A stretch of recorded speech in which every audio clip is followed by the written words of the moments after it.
Olá, graça e paz, tudo bem? Aqui quem vos fala é o seu irmão em Cristo, pastor Salatiel Silva. É pela graça que nos alcançou e pela verdade que nos libertou que estamos aqui hoje. E hoje é um dia diferenciado. Por quê? Porque o Senhor Jesus irá entrar na tua casa e fazer a mudança que você espera. Hoje é o dia que o Senhor reservou para derramar todas as sortes de bênçãos sobre a sua vida. Hoje nós estamos aqui para mais um episódio do podcast Graça e Verdade, e esse episódio será muito edificador para aqueles que têm um anseio de pregar, aqueles que já pregam, aqueles que estão na caminhada do Evangelho. Hoje nós iremos falar o papo do pregador aqui sobre base 2 Timóteo capítulo 4 e versículo de número 2. Antes eu quero lhe pedir uma gentileza, se inscreva em nosso canal, ative o sininho, fazendo assim vai fazer que o Evangelho propague-se ainda mais e também nos ajude, tá bom? Eu tenho um imenso prazer de receber aqui em nossos estúdios o meu amigo pastor Aldoir Pinheiro, que vai estar nos abençoando com as suas experiências, ele que tem pregado em grandes congressos, em grandes cidades, e eu tenho o prazer de recebê-lo aqui no dia de hoje. Pastor Aldoir, seja bem-vindo, se apresenta aí para os nossos telespectadores. Meus queridos, primeiramente, a paz do Senhor a todos vocês. É uma imensa gratidão, prazer enorme, uma honra poder participar juntamente com o meu amigo pastor Salatiel, de mais esse episódio, deste podcast abençoado, onde eu tenho certeza que vidas estão sendo edificadas e edificadas aqui com a palavra do Senhor, e assim continuará sendo. Eu congrego em Campo Largo, na Assembleia de Deus Missão, ali na nossa igreja sede. Nosso pastor presidente ali é o pastor Irineu Barbosa. Estamos ali em Campo Largo já há 3 anos. Antes de irmos para Campo Largo, congregamos aqui em Curitiba por quase 10 anos, né? Mas por este tempo estamos ali em Campo Largo servindo ao Senhor com muita alegria. Sou casado com a irmã Vanessa e tenho um filho de 10 anos que é o Miguel, nosso profeta lá. Esse é o profeta Miguel, é o meu, é o verdadeiro. Ai, pastor Aldoir, uma honra recebê-lo aqui. Em off já tinha lhe dito, eu já assisti alguns vídeos e graça, unção, você tem de sobra, né? E eu creio que pessoas como você, o Brasil precisa ver de perto, né? Nós estávamos conversando aqui, você tem um potencial tremendo, né? Uma oratória assim, singular. E isso aí Deus deu só para você.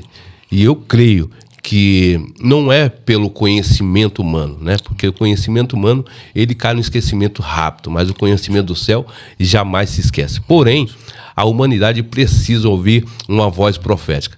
Chega de figurinhas carimbadas, né? Chega daquelas pessoas que estão aí hoje só pelo título, pelo rótulo.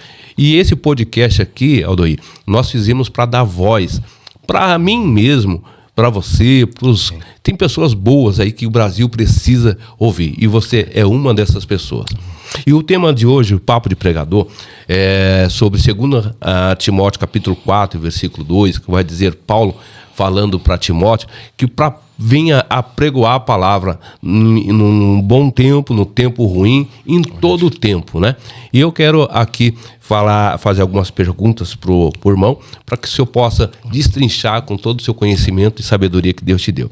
O apóstolo Paulo vai exortar aqui Timóteo a pregoar fora e dentro de tempo, né? Como o senhor entende a expressão desse contexto de pregação nos dias atuais? Pregar fora e dentro de tempo.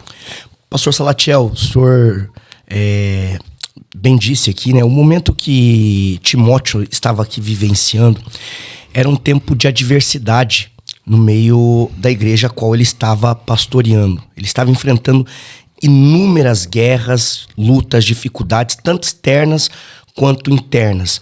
Então, quando Paulo fala para Timóteo pregar em tempo, fora de tempo, corrigir, repreender, exortar com longanimidade, com doutrina, Paulo está dizendo para Timóteo que o pregador, o pastor, ele não vai ter que pregar somente em dias favoráveis, onde as circunstâncias estão boas, haverá momentos em que ele vai precisar pregar em dias difíceis, dias de guerra, dias de tribulação, dias de pressão, dias de perseguição, dias de calúnia. Timóteo vivia um momento aqui de instabilidade muito grande. Paulo, nessa última carta que ele está escrevendo a Timóteo, ele está fazendo com que Timóteo... É uma carta onde Paulo escreve com mais carinho, com mais amor. Na primeira ele exorta, ele fala mais como um pai que chama a atenção de um filho. Aqui não, aqui ele abraça. Aqui ele diz: Timóteo, eu estou passando bastão, você precisa continuar, você precisa pregar, as pessoas precisam ouvir. Quer ou não queiram, eles precisam ouvir. Né? Então pregar, e a vida do pregador é essa, pastor. Haverá momentos que a gente vai pregar não querendo pregar, a gente vai pregar cansado, a gente vai pregar perseguido, a gente vai pregar caluniado, a gente vai pregar debaixo de pressão, a gente vai pregar em dias difíceis, mas também vamos pregar em dias favoráveis. Amém. Não é verdade?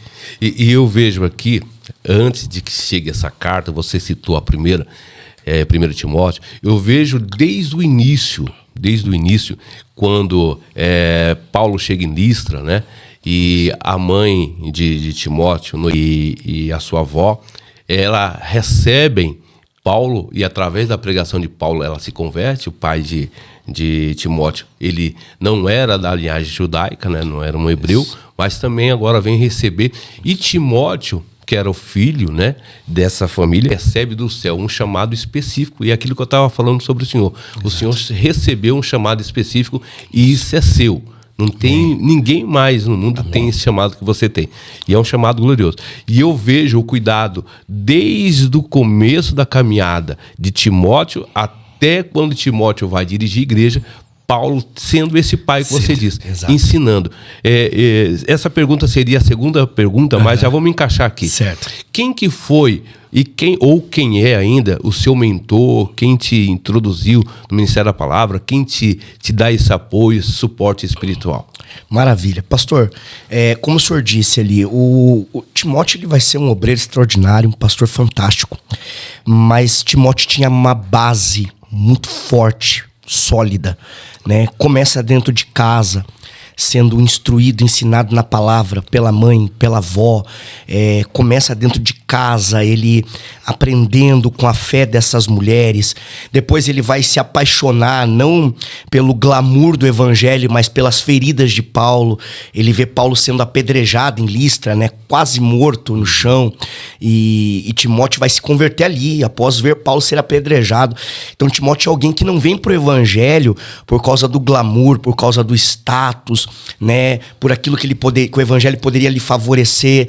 Timóteo é alguém que vem pro evangelho porque ele ficou impactado com um homem que é apedrejado, tá com o corpo ferido e mesmo assim retorna para a cidade para dizer: é com muita luta, é debaixo de ferida, de pancada e de dificuldade que a gente vai conquistar o céu. Então isso marca Timóteo, né? E quando Paulo retorna para essa cidade, Timóteo, os irmãos da cidade vão dar bom testemunho dele. Vão dizer: Paulo, tem um menino aqui muito bom. Tem um menino aqui de bom testemunho, ele tem caráter. E Paulo não leva Timóteo com ele pelo talento, pela habilidade, pelo dom que Timóteo tem. Paulo vai levar Timóteo pelo caráter, pela conduta, pelo bom testemunho. Então, Paulo diz assim: vale a pena investir nele. Não pelo talento, não pelo dom, mas pelo caráter que tem. Pelo bom testemunho que tem. Porque o pregador hoje, pastor, só talento, só dom, só habilidade não serve. Não serve. Se esbarrar na conduta, para mim, não vale. Não vale. A conduta, ela está acima de tudo. E como o senhor nos perguntou ali, eu quando comecei, eu tive sim um mentor. Foi meu primeiro pastor, pastor Josué Ferro. Eu digo que eu tive o privilégio de ter alguns mentores. E cada um contribuiu muito para mim, no meu crescimento, em cada área. Por exemplo, o pastor Josué foi o pastor que me ganhou para Jesus. Ele me ensinou a ter uma vida de oração. Era um pastor muito simples, né? Mas me ensinou a ser um obreiro de oração, me ensinou a jejuar, me ensinou a ler a Bíblia, né? Então me ensinou a dar esses primeiros passos. Depois eu tive um outro pastor, que foi o pastor Pedro Marques. Pastor Pedro Marques foi o pastor que eu estava na igreja, eu pregava de vez em quando ali em algum culto das irmãs, né? Pregava muito no meio do mato, isso que é verdade. Pregava para as árvores lá. Comecei ali, ir na frente do espelho. E um dia ele me deu a oportunidade para pregar no culto de jovens, na nossa igreja. Ele olhou para mim e falou assim: rapaz, o que você tá fazendo parado dentro dessa igreja? Você precisa correr. Você precisa sair.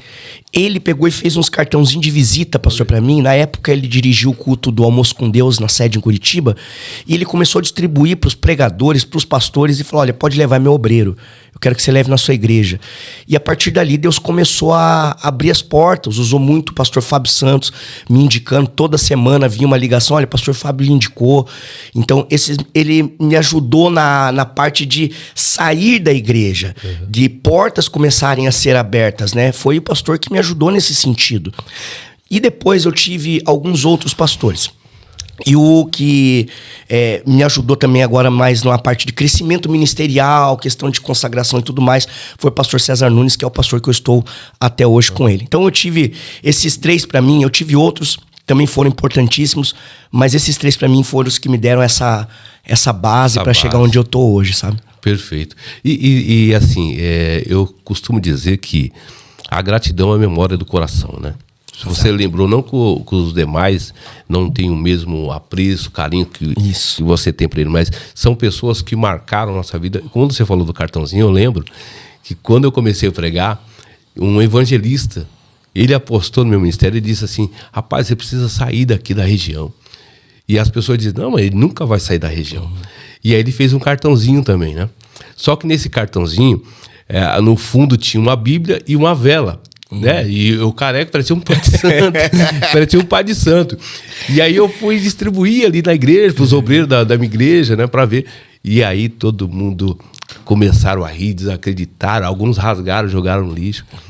Eu fiquei muito triste, mas ele foi lá e pagou e fez um outro cartão. E ele tinha um congresso para ele pregar de jovens. E ele falou assim: eu não vou pregar nesse congresso. Quem vai pregar é você. Eu falei: mas você é o convidado. Aí ele me enviou. E ele falou assim: ó, lá vai ter uma gravação, o pessoal vai gravar. E dessa gravação eu vou fazer um DVD para você. Meu Deus. E ele apostou no meu ministério assim, tremendo, de forma assim, extraordinária. Evangelista Sidney.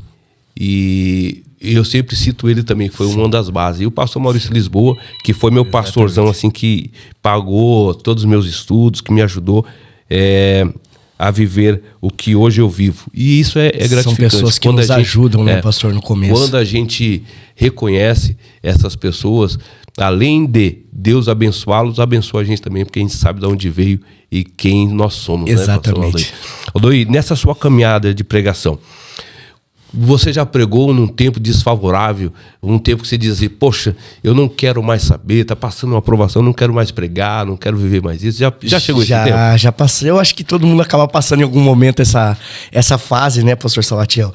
Eu me lembro, como se fosse hoje, eu ainda novo de casado, começando a pregar ainda. Uhum. Eu teve um dia que eu peguei e tava muito frustrado pregando e eu achei que não era pra mim. Eu peguei todos os meus livros, bíblias que eu tinha, coloquei tudo num saco aquele saco preto de lixo. Meu Deus. Coloquei tudo lá dentro, falei: não prego mais. E minha esposa só sentada dentro de casa me olhando assim, né? E eu peguei, joguei tudo dentro daquele saco de lixo, peguei toda a minha biblioteca que eu tinha ali, coloquei na frente de casa, joguei lá.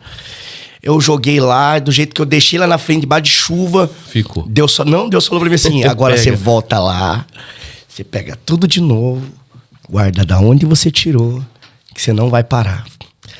E aí, feito isso, a gente foi pro culto. O pastor André Matias, na época, estava pregando. Era no nosso congresso. Era a abertura do nosso congresso de jovens. Foi bem nesse dia. E Deus falou assim: você vai pegar lá, guarda na sua casa, você vai pra igreja que eu vou falar com você. E quando eu cheguei lá, o pastor André Matias estava pregando e pregou. Se eu não estou enganado, a mensagem foi sobre as 4 fases da vida de Abraão. Olha. Eu sei que na primeira eu já estava chorando. Eu falei: Senhor, eu tô na primeira, já estava querendo parar. Né? E aí, a partir dali, pastor, Deus começou a abençoar. Mas a gente passa por dias desfavoráveis, né? Momentos não só de onde você se sente fraco, quer parar, quer desistir, que você mesmo desacredita do seu chamado. Mas também momentos como quando meu pai faleceu, você pregar em um tempo de luto. E meu pai, depois que morreu, virou tópicos e mais tópicos de pregações minhas. Meu pai pregou muito pra mim sem palavra nenhuma, com a vida, com exemplo. Então era difícil, porque eu às vezes mencionava ele na mensagem, meu filho chorava de saudade do vô, ouvindo. Mas eu sei que ao mesmo tempo que machuca a gente, falar, lembrar, é uma coisa que também faz bem. Então não é um momento também fácil de você estar pregando, tempo de luto, mas também tempo de perseguição, de calúnia, de dificuldade, que eu acredito que também todo obreiro ele acaba passando em algum momento por isso. Como o senhor falou, o senhor me fez lembrar, quando eu tinha esses cartãozinhos de visita, foi o meu pastor Pedro Marques, que fez. Na época começaram a falar assim, tem um pregadorzinho aí, já tá fazendo agora, virou moda, fica fazendo cartãozinho de visita, quer ficar entregando, quer se convidar pra pregar. Só que nunca foi eu que tinha feito. Foi meu pastor que fez, né? Aí meu pastor falou assim, não precisa falar nada, não rebata, eu que tô fazendo pra você. E agora é o seguinte, agora faz questão. Pegou um fecho, se botou na minha mão e falou assim, agora você vai lá e entrega. Me entrega mesmo, porque se eles não têm quem faça, você tem um pastor. E se eles não acreditam no ministério deles, você acredita. Então vai lá e Deus vai te abrir as portas, Deus vai te honrar. Olha aí, tá vendo? E é desse jeito. É verdade, e tem que ser assim, né? Eu costumo dizer que eu sou um careca ousado e sem medo, e com fé. Eu também não ligava para isso, não. Eu tendo o apoio do meu pastor, no caso, na época, o pessoal da minha igreja, o resto. E você falou do André Matias, eu lembrei de uma história, cara. Quando a gente tá começando, a gente quer voar, né? Isso. A gente prega uma mensagenzinha e tem aquele movimento, a gente quer voar, né? Achando um pregador. Aí nós fomos pregar lá na cidade de Carapicuíba. Sim. Na festa do pastor Marcondes, eu acho, se eu não me engano, hoje ele está no Distrito Federal. E quem ia pregar? Eu e o pastor André Matias. André Matias também estava aí na caminhada, porém já estava saindo mais, né? E aí o André Matias falou, poxa, cara, eu preciso pregar aí antes, porque eu tenho um outro compromisso. Eu falei, não vou deixar esse cara pregar. É o meu horário, né? Aí o pastor Marcondes conversou comigo. Tá bom, vamos deixar o pastor André Matias. André Matias destruiu o rapaz. Ele prega demais. Ele tá na minha galeria dos pregadores assim que eu gosto. E o pastor Matias pregou demais. Eu falei, cara, não precisa mais dar oportunidade pra mim, não. É tremendo, né? O pastor André Matias, como outros também, os pregadores que a gente tem gosto de ouvi-lo. E nesse tempo desfavorável, pastor Aldoir, nesse tempo desfavorável que a gente pensa em desistir, quando a gente pensa em parar, quem está sempre do nosso lado é a nossa família, né? Isso. Então você teve um apoio aí da tua esposa, das pessoas que estão ao seu lado para que você continuasse, né? Isso. Pastor, lá em casa, eu sempre tive ali o apoio, tanto da minha esposa, né, como também do meu pai, da minha mãe. Minha mãe também é uma baita de uma pregadora, uma mulher de Deus, sempre ali conosco, ali sempre do lado, apoiando, ajudando, intercedendo, né? E essa base familiar, essa estrutura familiar, ela é essencial na vida do pregador, né? Sem ela, ele não consegue ficar de pé. Né? O nosso maior ministério é a nossa casa, é a nossa família. Por isso que eu até costumo dizer que a minha maior preocupação é sempre estar com a minha casa bem, com a minha família alinhada. Se o casamento do pregador está alinhado, os filhos estão ali, a família está bem estruturada, vai ser tudo mais fácil. Tudo vai fluir naturalmente. Fato. Agora, se a família estiver desfacelada, tiver com problemas ali, esse pregador vai ter muita dificuldade, ele não vai conseguir ter êxito. Então é a nossa base, é a nossa estrutura. Mas eu sempre tive, graças a Deus, tem pessoas que são muito pessimistas, né, pastor? Parece que só consegue ver o lado negativo das coisas. Só tem gente que persegue, só tem gente que calunia, só tem gente que difama, só tem gente que torce contra. Não, a gente também tem pessoas que estão do nosso lado, que nos ajudam, que nos apoiam, que acreditam no nosso ministério, né? E essas pessoas são importantíssimas pra gente, né? Sem elas a gente não consegue se manter de pé. É a base de tudo, né? Eu costumo dizer que se nós tivermos problemas em um serviço, nós temos a casa como base. Tivermos problema na rua, temos a casa como base. No ministério, a nossa casa, agora, quando nós temos um problema em casa, nós não temos base lá fora. Infelizmente, até mesmo dentro de igreja, a gente não consegue encontrar essa base. E a família, ela é a que nos sustenta, é quem nos vê chorar, é quem nos vê sorrir, é quem nos vê triste, é quem nos vê feliz, né? E é sempre estar do nosso lado. Eu falo assim porque eu até gostei quando você citou teu pai e tua mãe. Eu também tenho uma mãe que, assim, é nosso baluarte, sabe? A minha mãe, ela tem uma fé e palavras que levanta, sabe? Às vezes a gente pensa, poxa, vou parar aqui. E ela chega lá e dá uma injeção de ânimo. Eu nunca vi a minha mãe, Aldoir, triste, murmurando, reclamando. Sempre palavra de ânimo. Minha mãe tem um ciclo de oração na casa dela há mais de 45 anos. Eu já disse aqui em outros podcasts. Já acordei lá em casa e abri os olhos, tá Marcelinho Carioca lá dentro, tá a Aline Barros, sabe? Pessoas grandes que iam lá na casinha humilde dela. E minha mãe nunca mudou e sempre tratou todos de igual modo. Seja aquele famoso, seja aquele que morava ali na rua. E até hoje ela mantém o ciclo de oração dentro da casa dela. Há mais de 50 anos ela é dirigente de ciclo de oração da Assembleia de Deus. Uma mulher de fé, sabe? Todo dia me liga uma palavra de fé. Eu vejo você falando do teu pai e tua mãe. São paradigmas pra gente, né? Exato. E é por isso que nós estamos de pé. Hoje você está de pé porque teve um pai, hoje não está contigo, mas teve um pai que orou e tem uma mãe que clama. Essa semana mesmo, pastor, eu me lembrei de algo. Eu estava trabalhando no meu canal no YouTube lá, mexendo em algumas coisas. E eu fui ver alguns vídeos bem antigos, os primeiros vídeos que eu tinha colocado no meu canal. E em todos eles estava lá, meu pai, ele sempre colocava lá hashtag e o tema do vídeo que eu tinha feito, né? E tinha vídeos lá que só tinha o comentário dele. Né? Então, assim, aquilo me fez lembrar. Falei assim, olha só, meu pai, ele foi o primeiro a acreditar. Sim. E meu pai fazia playlist com mensagem minha e deixava rodando o dia inteiro. Ele falava, filho, um dia o Brasil vai ouvir você pregando. E ele deixava lá rodando e escutava o dia inteiro eu pregando. Falei, pai, você não enjoa não? Ele falou, não, deixa aqui, tá rodando, tá tudo certo. E ele colocava os comentários nos vídeos todinho lá, né? Um homem muito simples, mas sempre me apoiou, sempre me ajudou. E mesmo depois, né, já de estar com o Senhor, ele continua ainda, de alguma forma, por meio do que ele já fez, nos fortalecendo a continuar, né? A minha mãe orou por 3 anos por mim, pastor, pra mim estar na igreja. Olha. Por 3 anos, até Jesus me encontrar, né? E foram 3 anos intensos de oração ali. Uma mulher de Deus, guerreira, né? Batalhadora e uma baita de uma pregadora hoje também, né? Então, eles são essenciais, né? E como foi a sua chegada, assim, no evangelho? Então, pastor, foi uma... Eu não nasci em berço evangélico, né? Sim. A minha mãe se desviou com 12 anos de idade, ela era da congregação cristã. E meu pai nunca foi da igreja.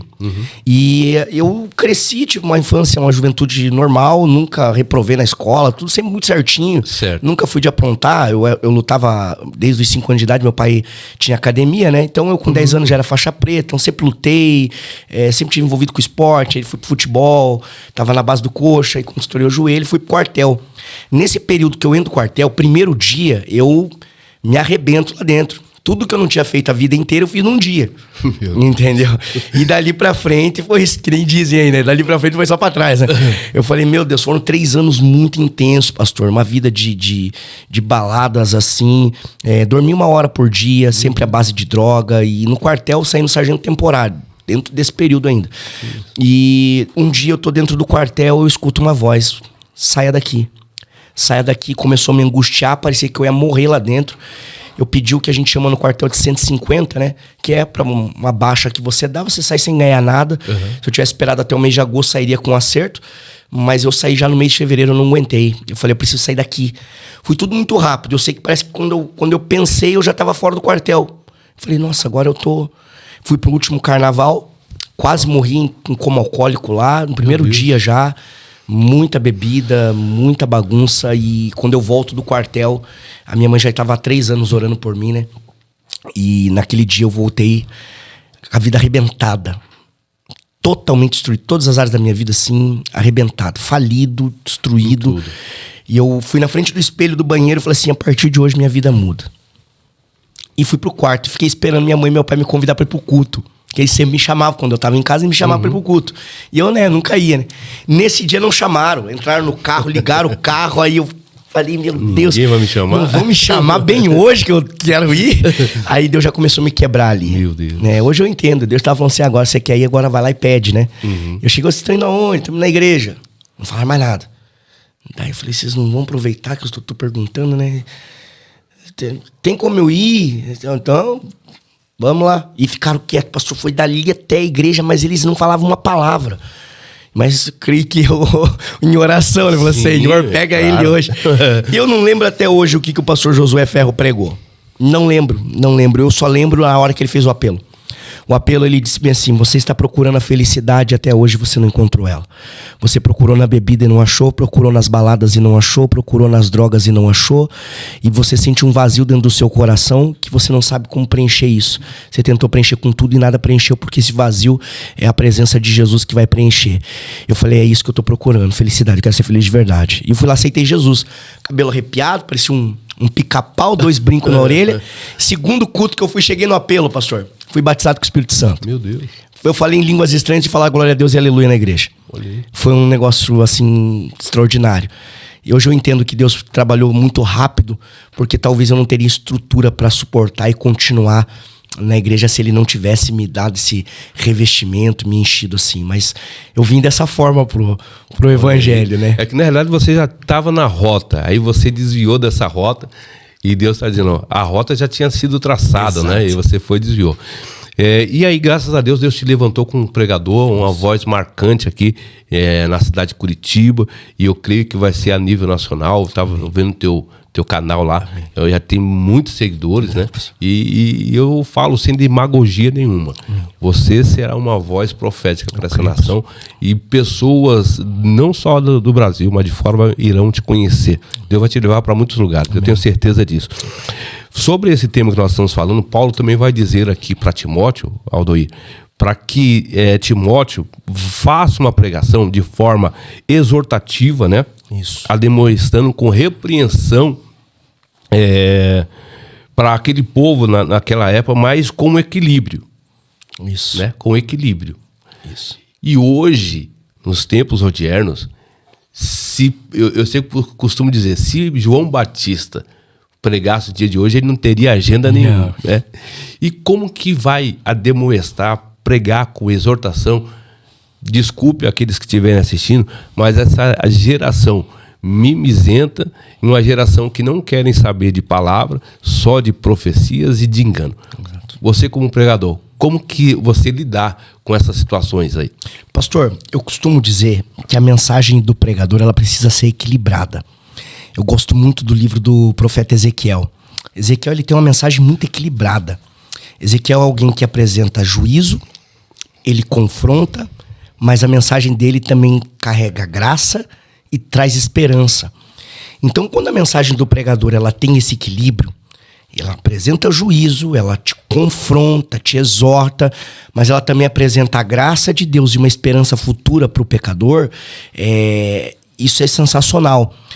Eu me preocupo quando a mensagem do pregador só apresenta juízo e confronto, e não tem graça e não tem esperança. Me preocupo ainda mais quando ela só apresenta graça e esperança, mas não apresenta o juízo e também não confronta. Paulo está dizendo para Timóteo, seja equilibrado. Seja equilibrado. Apresente a graça, apresente a esperança, mas não negligencie o juízo. Confronte, exorte, ainda que eles tenham comichões nos seus ouvidos, ainda que seja uma geração que goste de amontoar para si doutores, né, que falem segundo as suas próprias concupiscências, que falem para agradar o seu coração, com aquela vozinha aveludada, meu lindo, que você é o maravilhoso, que você é o fofinho de Jeová, ainda que tenha essa turma pregando dessa forma, seja diferente. Seja uma voz profética, mas também uma voz exortativa que traga e coloque o povo no prumo.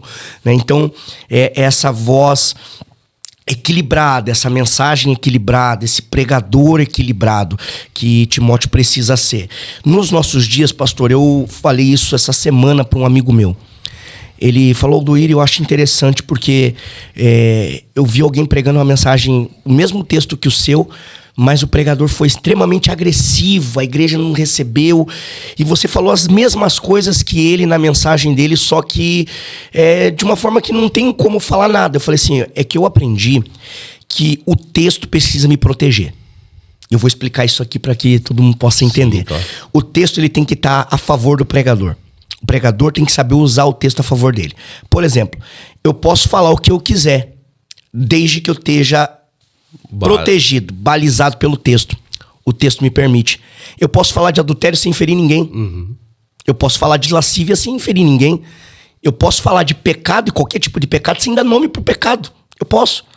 E sendo balizado pelo texto. Ou posso dar nome ao pecado. Se o texto me proteger, tá tudo certo. Que a pessoa pode não gostar, mas a pessoa vai ter que parar, refletir, vai dizer assim, pois é, ele falou, não gostei, mas tá no texto, né? A Bíblia tá falando mesmo, né?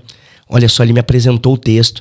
Então, quando a gente usa, pastor, o texto ao nosso favor, no sentido de nos proteger, agora, o que eu faço muito pouco, praticamente eu não faço, não gosto de fazer, se faço, se já fiz, foi em algum momento de deslize.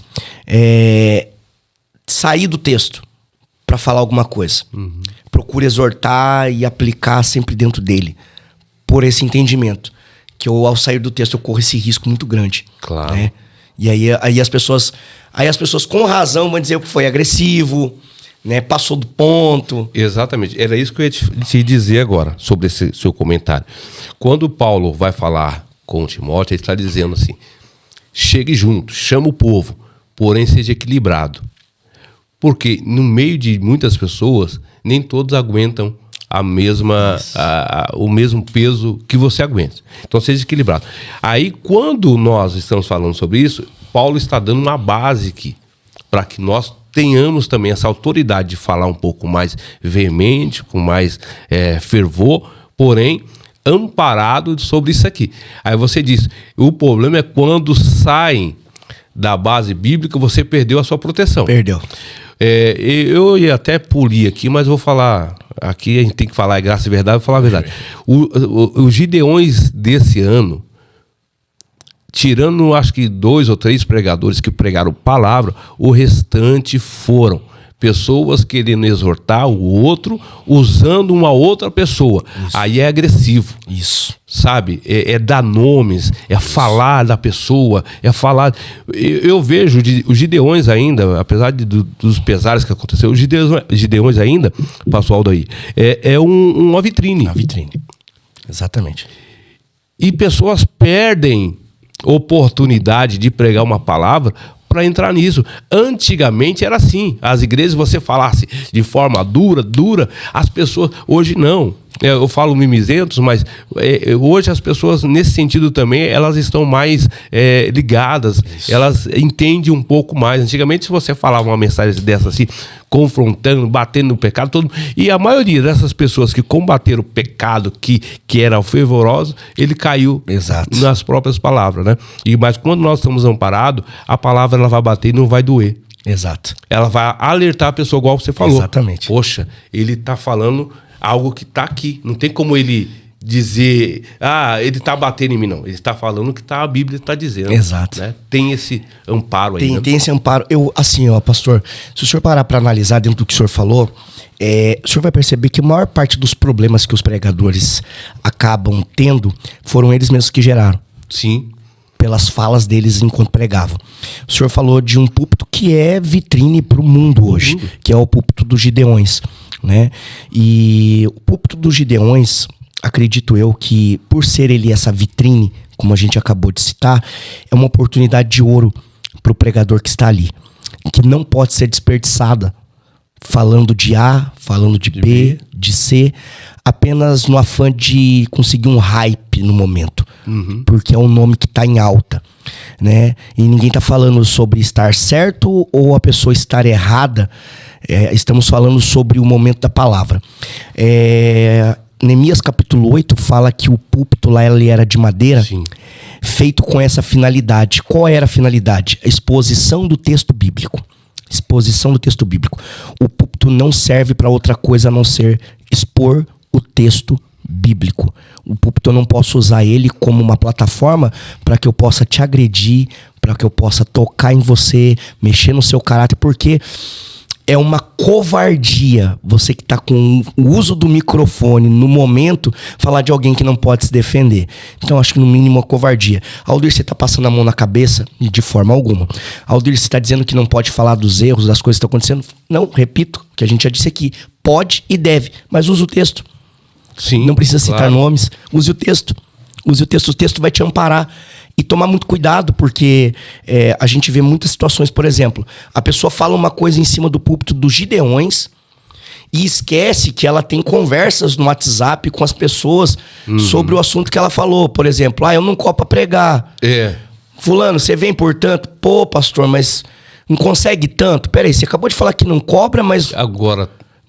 Não, como é isso? Você não cobra, mas eu tô querendo te abençoar com X... E você disse que esse valor não dá, se não pode ser um pouquinho a mais. Peraí, não consigo entender. Então, é o que eu disse pro senhor. A maior parte dos problemas que os pregadores acabam tendo, eles mesmos que geraram pelas suas falas em cima do púlpito. Naquele afã tá no apogeu da mensagem. Às vezes também nem tá, né? Às vezes também nem tá. Fala umas coisas que depois eu não sei se vão refletir, né? Mas se refletir vai ver, poxa, eu falei besteira. Que nenhum dos pregadores que pregou nos Gideões... E hoje é tudo corte, Aldoí.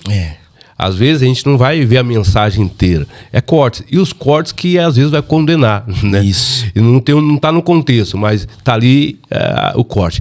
E um desses pregadores falou até uma palavra chula, né? Referindo até as partes íntimas das pessoas. E quantos pregadores não querem estar numa vitrine daquela pregar, mas pregar uma mensagem cristocêntrica. Exato. Mas parece que esse ano para mim foi terrível. Nenhuma mensagem. E falando sobre oferta, quando eu estava vindo para cá, era uma das perguntas que eu ia te falar. Claro que eu não vou falar de valores aqui, sim. Mas é justamente isso. Poxa, usar a tribuna. Fulano recebeu 90 mil reais. Fulano faz um congresso para ganhar X. Mas aí você vai convidar essa pessoa. Aí essa pessoa, ela vai te cobrar também Y. Pô, mas você falou que não... o outro tá errado. Eu conheci uma pessoa, eu admiro ele demais também, um expositor da palavra. E eu conheci e nós pegamos uma amizade. E eu fui fazer uma conferência lá em São Paulo e eu falei, vou chamar ele, porque tem uma referência, é conhecido. E ele sempre passou, a hora que você fizer, pode me chamar. É lógico, Aldoí, se eu for te chamar, eu sei que você tem os seus gastos. Sim. Seria ilógico eu não te abençoar, né? E aí eu falei com ele, ela falou, fala com a minha assessoria e tal, e é só para ver a questão da data. Falei com a assessoria e eu tenho X para dar. Tá bom. Depois de uma semana, então, essa data já está fechada. Mas eu entendi por causa da oferta. Sim. Né? E aí tem essas contrapartidas. Por exemplo, talvez você, como eu, fala assim, eu não cobro para pregar. Eu falo isso. Sim. E realmente vou a lugares, às vezes eu não recebo nenhum copo d'água. Né? Às vezes sou recebido até de forma assim que eu fico vendo o despreparo de alguns pastores. Isso. Pelo menos a ética pastoral você tem que ter, né? Esse dia eu fui pregar numa igreja que por minha vontade nem voltaria mais lá, mas eu sei que não é por causa de que o povo tem que pagar, né? Mas essa questão, eu vou pagar 10 mil pro fulano porque o fulano tem uns vídeos na internet, tem nome. Aí pro Aldoí eu vou pagar o café. É 2 pesos e 2 medidas, né? Aí você vê a pessoa se matar para trazer um famoso, mas não quer pagar uma passagem de avião ou um hotel para que você possa ir à oferta. Você já passou isso aí? Já, né? Já passou. Na verdade, assim, o senhor tocou em alguns pontos aí que são importantíssimos, né? Nós vivemos a geração dos cortes. E o corte, tanto pro lado bom quanto pro lado ruim, ele trabalha com muita força. Pro lado ruim, o pregador se arrebenta, né? E tem o lado bom. Tem pregadores aí que a agenda estourou justamente por cortes de vídeo. Eu, particularmente, eu não vou por corte. Porque eu já vi muita situação de corte maquiar a situação. Eu estive presente num congresso, vi uma pregação de um pregador... E foi um culto abençoado, mas não foi tudo aquilo. Chegou no outro dia, saiu um vídeo da pessoa do culto que ela pregou. Pastor, o vídeo parecia... Eu falei, eu não tava nesse culto. Faltei nesse dia. Rapaz, eu falei, mas que hora que aconteceu isso tudo aí? Que eu não vi tudo isso. Então, assim, na edição daquele corte, ficou um negócio assim, tão... Eu falei, meu Deus, se eu não tivesse ido pro culto, eu ia falar assim, rapaz, foi um negócio estrondoso. E não foi. Então, o corte bem feito, ele maqueia. Sim. Ele faz parecer que foi algo... Claro. E às vezes não foi. Eu tive um amigo que levou um pregador aí pra pregar na igreja dele. E ele foi porque levou pelo corte, levou também pelo hype do momento ali, do nome do camarada e tal. E se frustrou. Falou, Aldoir, não tinha mensagem, não aguentou pregar 20 minutos de Bíblia. É um amontoado de frase, de fala e não tem mensagem, cara. E o povo aqui não gosta disso. O povo aqui gosta de Bíblia, contextualizada, sim, aplicação, né? E então é perigoso. Né? Um outro ponto que o senhor citou sobre a questão de cobrar, né? Cobrar ou não cobrar. É errado ou não é errado? Vamos lá. Eu, particularmente, acho errado cobrar, estipular valores para pregar. São 13 anos que prego, estou na itinerância há 13 anos, nunca cobrei, nunca estipulei, nunca determinei valores para pregar, nunca faltou o que calçar, o que vestir, o que comer, o que beber dentro da minha casa. Deus cuida, minhas contas não estão atrasadas, tudo pago, tudo em dia, tudo certinho. Nunca faltou. Eu não costumo dizer que depende de oferta, depende de Deus, porque período de pandemia não tinha agenda. Só a prestação do meu carro era R$1.005 por mês, não atrasou nenhuma, foi paga todos em dia. Então Deus ainda tem corvo, Deus ainda tem viúva, Deus ainda cuida. Eu acredito que a gente precisa partir sempre da questão do bom senso, né? Vai ser convidado o pregador? O pregador está sendo convidado, a igreja vai arcar com a sua despesa, seja ela gasolina, ônibus, passagem aérea, vai ser dado uma hospedagem digna, vai ser num hotel, vai ficar na casa de algum irmão que tem condição de receber, ok, tudo certo. Questão de valores. Se combina algo, o que fique justo para mim, que fique justo para o senhor, para quem está convidando, é um valor justo, né? Só que nós estamos vivendo dias onde entra aquilo que o senhor falou. Se é pro famoso, nós temos um valor X, temos a condição de trazer. Sim. Se é para alguém que não tá no hype, não tem nome, não tá famoso, né? Olha, irmão, podemos, né, fazer só isso aqui por você. E já aconteceu de pregar em congressos, e não aconteceu só comigo, já deve ter acontecido com vários outros pregadores que estão aí com a gente aí no podcast. De você, depois de terminar o congresso, falar assim, rapaz do céu, fulano veio aí, nem quis pregar, tá sem vontade. Né? E vocês vieram aqui pregar e Deus... Então não envaidece, não massageia o seu ego, mas fica claro que Deus faz quando Ele quer, através de quem se disponibiliza, e essa questão de valores aí, ela tem esse 2 pesos e 2 medidas, né? Então assim, pastor, é complicado, já passei por isso, como o senhor perguntou aí, já passei por isso de pregar num trabalho, você saber que o pregador que foi pregar antes de você ganhou um valor muito alto, mas muito alto mesmo, e você recebeu uma ofertinha ali da igreja, e uma oferta comparado com o que foi dado para o outro, pequena, e não temos essa condição. Não é que não tem a condição, é mais fácil falar, é mais bonito falar assim, olha, pastor Salatiel, pro Senhor, eu tô disposto a dar até isso aqui. Exato. Mais que isso, eu acho que não vale a pena passar pro Senhor. Aldoir, até aqui eu te dou, daqui pra cima aqui eu já não acho que você merece. É melhor do que falar assim, não temos condição, e aí levar o outro e você saber que ele tá dando um valor. Nós estamos vivendo um tempo de hipocrisia, assim, muito grande, né? Fora os cantores, né? O valor ainda é muito maior que os pregadores, né? Sobre o cantor, eu vejo assim. Acho que eu também não vejo assim, não. Os dois não vou falar errado, porque se eles vão é porque tem quem paga, né? Exato. Se eles vão é porque tem paga. Agora, eu já falei isso aqui, eu repito. Às vezes, você, pastor que está me assistindo, você que faz algum evento, tem pessoas da tua igreja que está passando fome, vai ser despejado, está precisando de remédios, N necessidade. Aí você tira dessa pessoa que que está doente, que está sendo despejado, porque você vai tirar do dinheiro da sua igreja para dar para esse cantor, para esse pregador, que vai pregar 40 minutos no máximo aí, que esses pregadores não passam disso. Não passa isso. 40 minutos, e ele já estipula 40 minutos, e olha lá, é 35 e já põe alguém para cantar, para tapear, para ele ir embora logo, né? Então, aí você vai tirar da boca dos seus para dar para uma pessoa que vai ficar esse tempo, vai levar tudo, e você vai ficar aí depois vivendo do resto, né? E isso para mim é o mais ridículo que tem. Primeiro, eu quero abençoar, vou trazer alguém que teoricamente tem uma fama. Irmão, eu tenho isso. Se quiser vir, ok. Se não é, eu coloco alguém daqui da casa e a obra vai fluir do mesmo jeito. Só que nós vivemos aí uma hipocrisia de líderes, né? Ah, a igreja não tem condição, a igreja não pode, a igreja não dá, a igreja... Aí traz esses homens aí para pagar tudo isso aí. Eu passei um... Teve um tempo um rapaz me mandou mensagem, e aí ele falou assim pra mim, pastor: Aldir, veja bem, começou com aquele discurso de a minha igreja é pequena, quando vai falar de questão de valores, né? Ele falou: Aldir, nós conseguimos dar a tua despesa aqui, mas com relação à oferta, a nossa igreja é uma congregação pequena, sabe? E tal. E eu fiquei ouvindo, né? Ouvindo.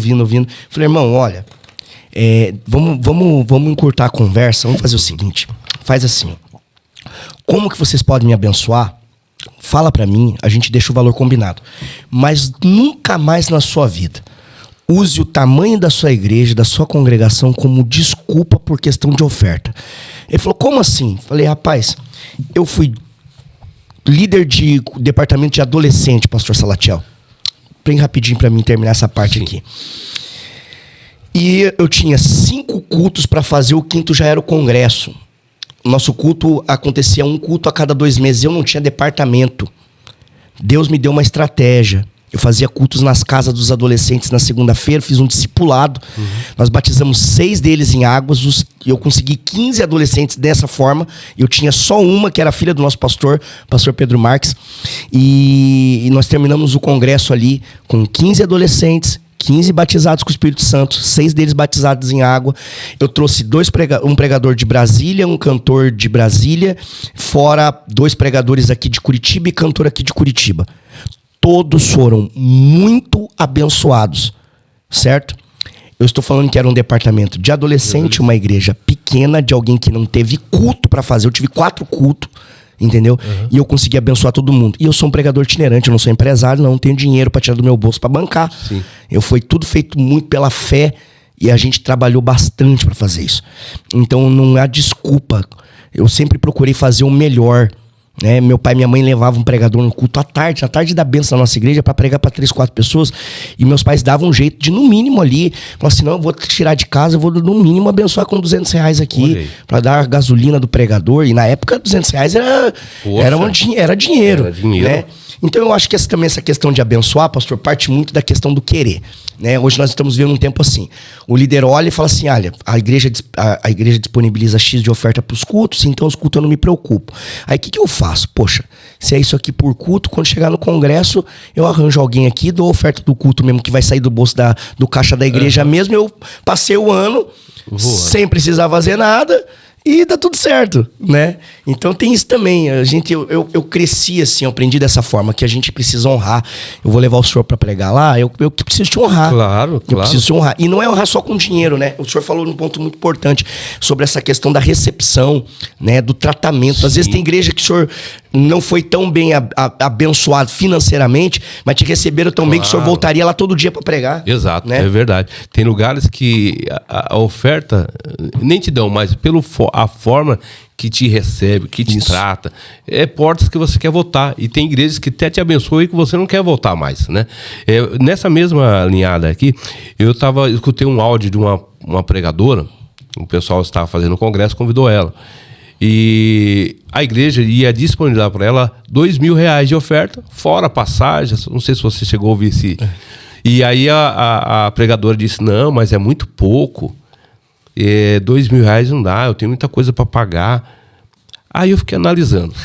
Vai pregar ali meia hora para ganhar R$2.000. O CLT brasileiro ganha 1.800 no máximo. Com os descontos, vai cair lá para R$900. Aí o CLT vai pagar o aluguel, vai pagar condução, vai alimentação. Sobra o quê? Nada. E detalhe, ele vai trabalhar 30 dias ou 28 dias para ganhar 1.800. A senhora que falou isso, em 30 minutos ela vai ganhar R$2.000. E quando um pregador desse vai para uma cidade, ele não só tem uma agenda. Ah, bem mais. Bem mais. Agora imagine você pregar 5 noites ou 5 tardes nessa cidade. Se for ganhando R$2.000. Você vai ganhar o que um CLT vai demorar mais ou menos uns 3 anos aí para ganhar. Então, o que eu falo aqui, os líderes são líderes que são, não todos, não vou generalizar, não entenda bem, mas a maior parte usam da hipocrisia, sabe? E assim, querem lucrar. Eu fui numa igreja uma vez, Aldoir, que o pastor me chamou e falou assim, ó, na fileira da frente são jogadores, são empresários, então vá lá e teste uma profecia. Uma profecia pra ele, né? Na sala dele tinha uma televisão que mostrava lá, ó, as pessoas estão chegando no culto. Eu disse, o dia que eu me prestar para isso, eu volto pro mundo de novo. Pare. Vou assaltar como fazia, vou fazer pro tráfico de droga. Exato. Altar, irmão, é lugar santo, né? Não é para barganhar e nem para tirar nada de ninguém. Infelizmente a gente passa isso aí, Aldoir. Passa, pastor. Já teve alguma situação assim com você ou não? Já, bastante. Eu teve uma que eu fui esse tempo atrás, não tem muito tempo não. Eu tava no culto assim, e o pastor olhava pra mim assim, fica à vontade, viu? Eu, amém, pastor, já tô à vontade. Não, pode dar lugar, hein? Falei, tá bom, pastor. E ele, não, mas dá lugar mesmo, viu? Você tá entendendo, né? Eu falei, tá bem, pastor, pode ficar tranquilo, eu vou pregar, fica tranquilo. Aí ele bateu na minha perna assim, ó, profetizar, que o povo gosta aqui, viu? Eu falei, tá bom, pastor, se Deus me der alguma coisa pra falar, eu falo, mas senão eu vou pregar o texto. E ele ficou insistindo, né? Insistindo. Teve outros que já chegaram, falaram assim, olha, nossa igreja é assim, né? Tem isso aqui e tal. Mas, pastor, é o que o senhor falou. O dia que a gente se prestar a fazer esse tipo de coisa, aí a gente fecha a Bíblia, a gente fecha as agendas, cancela tudo, para, e a gente volta pro mundo. Porque Jesus não tirou a gente de lá pra pecar dentro da igreja, né? Pra roubar a igreja, pra mentir pras pessoas, pra enganar. Eu escutei uma fala ontem de uma pregadora. Quem mente é filho do diabo. E ela falava bem assim, não passe a mão na cabeça dos mentirosos, dos enganadores. Não compactue da mentira, do engano. E hoje nós estamos vivendo um tempo de muita mentira em cima do altar. É muito fake, é muita mentira, é muita falsidade. Muita gente dizendo o que Deus nunca disse, fazendo em nome de Deus o que Deus nunca mandou fazer, né? Apresentando uma vida completamente falsa pro povo, porque o povo compra dentro das redes sociais essa vida falsa. Eles pensam que tudo que tá ali é verdade, e às vezes não é tudo engano, é tudo montagem, né? Então ela falava assim, não passe a mão na cabeça dos mentirosos, não compactue disso, não faça aliança com esses, né? Pelo contrário, repreenda, exorte, como Paulo falou para Timóteo, né? Então acho que esse é o nosso papel aí, para que eles também não se percam, né? Quem sabe reencontre o caminho, né? Mas eu tô meio perdido. Gente, tá um papo, como diz, papo de pregador, se deixar a gente fica aqui 3, 4 horas. Mas já está chegando ao nosso final aqui do podcast. Eu quero agradecer ao evangelista Aldoir e dar suas considerações finais, e vamos daqui a pouco encerrar. E eu tenho certeza que esse papo vai edificar muitas vidas aí. Amém. Pastor Salatiel, primeiramente aqui agradecer, né? Agradecer o convite, né? O carinho, a recepção, a oportunidade tão honrosa, a sua consideração, carinho por nós. Que Deus abençoe grandemente sua vida. Um privilégio poder participar desse tempo de mesa contigo. Saímos daqui mais edificado, mais crente, mais forte, mais fortalecido no Senhor, viu? E a minha palavra para você que participou com a gente aqui desse podcast, né? Você que tem chamada, você que é pregador, confie naquilo que Deus colocou sobre a sua vida. A unção que está sobre você, a promessa que Deus te fez. Seja fiel ao Senhor no pouco, sobre o muito Ele vai te colocar. Tenha certeza que o céu nunca fica devendo nada para ninguém. Haverá lugares que você vai participar de cultos, que você vai pregar, onde você não vai ser bem recebido, não vão te abençoar, mas o céu vai te surpreender. O céu cuidará de você. O céu nunca vai deixar faltar nada na sua casa, na sua vida. E o desejo do meu coração é que Deus te surpreenda, te abençoe, te use e te levante como uma voz profética neste tempo, na nossa geração, porque nós estamos carentes de vozes proféticas, de gente diferente, de gente de caráter, gente que tenha conduta, gente de firmeza e que faça a diferença nesse tempo, viu? Deus abençoe. Aldoir, você também está com podcast, Então, é isso? pastor. Então isso. aproveita e já fala aqui, Fulvio. Queridos, nós temos o nosso podcast, né, que é o Mesa do Pregador. Inclusive, já vou lançar aqui o convite para o pastor Salatiel participar conosco aí na nossa segunda temporada. Olhei. Nós estamos aí já terminando a primeira. Nós vamos começar a segunda temporada. Então, ache lá no meu canal com esse nome só eu, tá? Aldoir Pinheiro. Com esse nome, pastor Salatiel, acho que é só eu. Tamo junto. Aldoir Pinheiro. Você vai encontrar lá o Mesa do Pregador, tá bom? E vai ser um prazer, uma alegria ter você participando conosco. Evangelista Aldoir, muito obrigado. A honra é toda minha. Eu era já um admirador do teu ministério. Hoje passei a admirá-lo mais ainda pela simplicidade que você veio, a humildade, aberto para ouvir, sábio em falar. E isso aí é marca de um bom pregador. E eu repito, voz profética que o Brasil precisa ouvir está aqui do meu lado. Estou fazendo merchan e nem sendo demagogo, mas assiste uma mensagem dele e você vai ver. Deus vai te levar para muitos lugares ainda. Aproveitando aqui o encerramento, vá lá no nosso Instagram, compartilhe junto conosco a alegria que você está tendo de assistir, como também a alegria que nós teremos de receber vocês, tá bom? Nosso Instagram é podcast Graça e Verdade e também nosso canal. Se inscreva lá. Estamos subindo. Nós não estamos no nível aí do Aldoir, que já está aí, mas nós estamos subindo aos poucos. É orgânico, então o orgânico demora um pouco mais, mas as pessoas que estão ali são pessoas que entenderam qual é o chamado, qual é o propósito do podcast Graça e Verdade. Muito obrigado por participar conosco. Que Deus em Cristo abençoe a tua vida e a tua casa. Continue firme, sempre crendo que Deus é que dá, que Deus é que te leva, que Deus é que edifica. Fique na paz.